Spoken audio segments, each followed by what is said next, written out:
आकाशवाणी गोरखपुर से प्रादेशिक समाचार।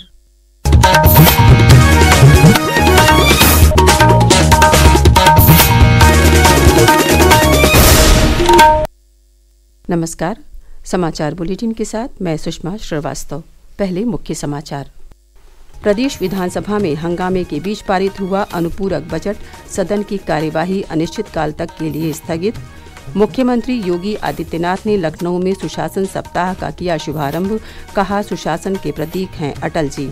राज्यपाल आनंदीबेन पटेल ने मिर्जापुर में ग्रीन आर्मी ग्रुप के कार्यक्रम में लिया हिस्सा, ग्रुप की महिलाओं से किया संवाद। पीएम सूर्यघर योजना के तहत सोलर रूफटॉप इंस्टॉलेशन में प्रदेश ने देश में हासिल किया तीसरा स्थान, अब तक 18 लाख से अधिक लोग करा चुके हैं पंजीकरण। और रेल विभाग अगले महीने प्रयागराज में होने वाले महाकुंभ मेले के मद्देनजर चलाएगा 34 विशेष रेलगाड़ियां। और अब समाचार विस्तार से।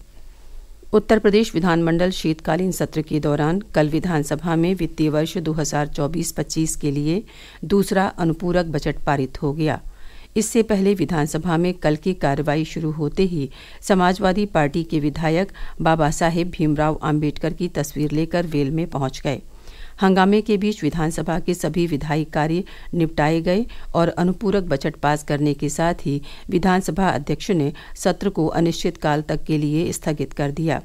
सपा विधायकों के हंगामे पर प्रदेश के मंत्री नंद गोपाल नंदी ने कहा कि डॉक्टर आम्बेडकर के नाम पर सपा और कांग्रेस सिर्फ राजनीति कर रही हैं। विपक्ष और खासतौर पर समाजवादी पार्टी ने हंगामा किया। बाबा साहब भीमराव अंबेडकर जी की फोटो लेकर के नारे लगा रहे थे।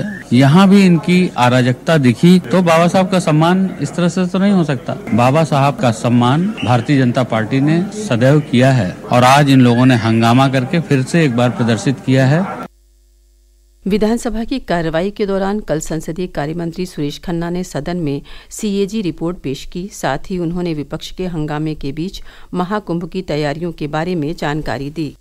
कुंभ दुनिया का एक बड़ा इवेंट है और इन लोगों ने भी मांग की थी कि कुंभ के ऊपर चर्चा कराई जाए। आज सरकार तैयार है। कुंभ जैसा आयोजन पूरी दुनिया में कहीं नहीं होता। 40 करोड़ लोगों के कुंभ में आने की संभावना है। 13 जनवरी से लेकर और 26 फरवरी तक 45 दिन तक कुंभ का आयोजन होगा। भाजपा नेता सिद्धार्थ नाथ सिंह ने सदन में सभी को महाकुंभ में आने के लिए आमंत्रित किया। उधर विधान परिषद में भी कल अनुपूरक बजट पास होने के साथ ही सदन की कार्यवाही अनिश्चितकाल तक के लिए स्थगित कर दी गई। विधान परिषद में कल उत्तर प्रदेश निजी विश्वविद्यालय संशोधन और उत्तर प्रदेश अनुसूचित जाति और अनुसूचित जनजाति आयोग संशोधन विधेयक सहित 12 विधेयक पारित किए गए।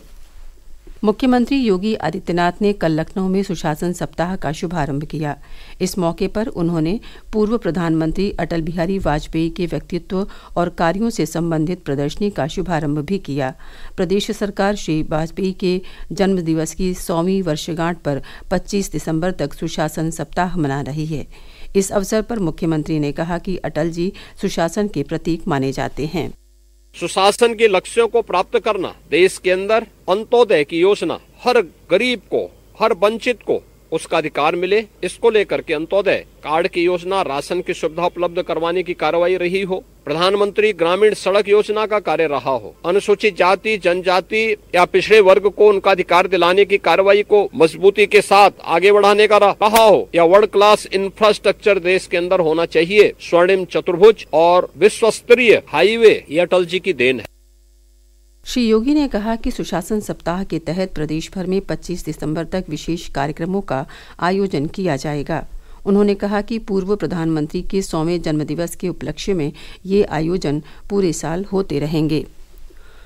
उत्तर प्रदेश लोक सेवा आयोग द्वारा आगामी 22 दिसंबर को आयोजित होने वाली पीसीएस 2024 प्रारंभिक परीक्षा की सभी तैयारियां पूरी कर ली गई हैं। ये परीक्षा प्रदेश के सभी 75 जिलों के 1331 केंद्रों में 2 सत्रों में आयोजित की जाएगी। अभ्यर्थियों को परीक्षा के निर्धारित समय से 1.5 घंटे पहले से प्रवेश दिया जाएगा। वाराणसी के दीनदयाल उपाध्याय जिला अस्पताल को अपग्रेड करके 430 बेड का अस्पताल बनाने के साथ ही चिकित्सा महाविद्यालय बनाया जाएगा।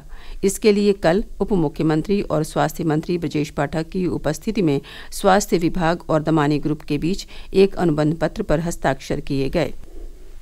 प्रादेशिक समाचार आप आकाशवाणी गोरखपुर से सुन रहे हैं। ये समाचार बुलेटिन हमारे YouTube channel AIR news Gorakhpur और एक्स हैंडल AIR न्यूज़_GKP पर भी उपलब्ध है। राज्यपाल आनंदीबेन पटेल ने कल मिर्जापुर के बरही ग्राम सभा में ग्रीन आर्मी ग्रुप की महिलाओं के कार्यक्रम में हिस्सा लिया। इस अवसर पर राज्यपाल आनंदीबेन पटेल ने ग्रीन आर्मी की महिलाओं की सराहना की और प्रशासन से उनकी मुहिम को सहयोग करने की अपील की।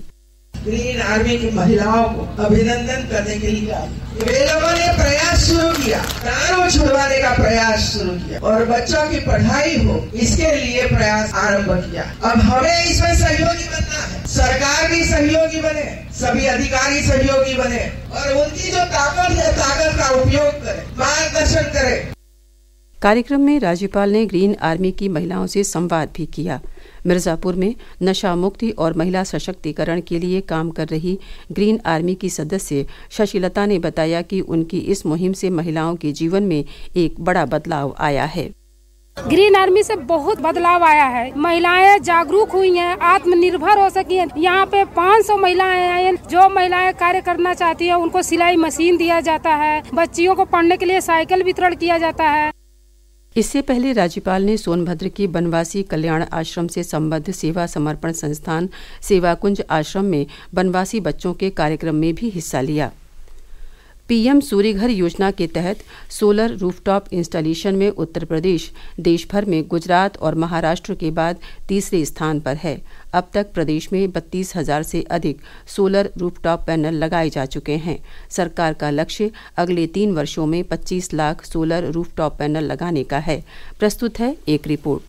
प्रदेश में सोलर रूफटॉप पैनल के लिए अब तक 18 लाख से अधिक पंजीकरण हो चुके हैं, जिनमें से 32,000 से अधिक घरों में पैनल का इंस्टॉलेशन भी पूरा कर लिया गया है। पीएम सूर्यघर योजना के तहत 1 किलोवाट क्षमता के पैनल के लिए केंद्र सरकार 30,000 रूपए और प्रदेश सरकार 15,000 रूपए की सब्सिडी देती है। इसी तरह 2 किलोवाट के कुल 90,000 रूपए और 3 किलोवाट या उससे ऊपर के पैनल के लिए कुल 1,08,000 रूपए तक की सब्सिडी दी जा रही है। मुख्यमंत्री योगी आदित्यनाथ इस योजना की मॉनिटरिंग खुद कर रहे हैं। आकाशवाणी समाचार कक्ष से शैलेंद्र शर्मा।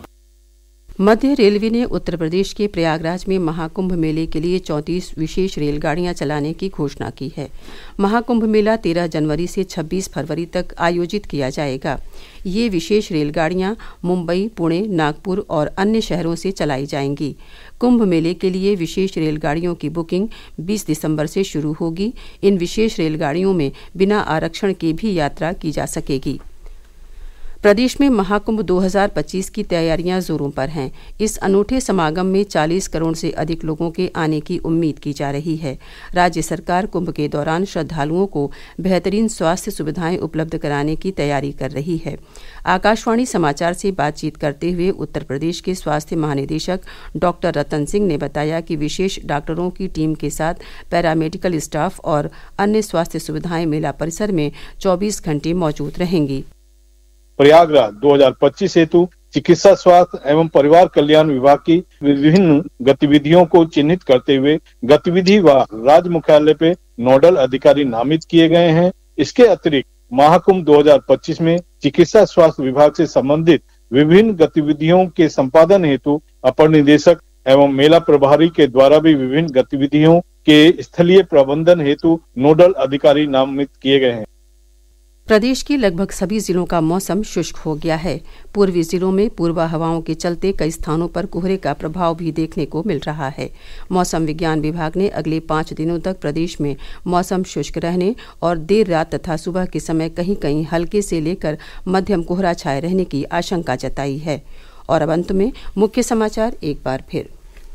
प्रदेश विधानसभा में हंगामे के बीच पारित हुआ अनुपूरक बजट, सदन की कार्यवाही अनिश्चितकाल तक के लिए स्थगित।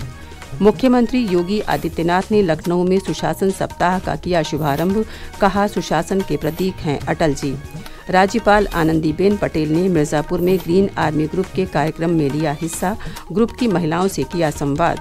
पीएम सूर्यघर योजना के तहत सोलर रूफटॉप इंस्टॉलेशन में प्रदेश ने देश में हासिल किया तीसरा स्थान।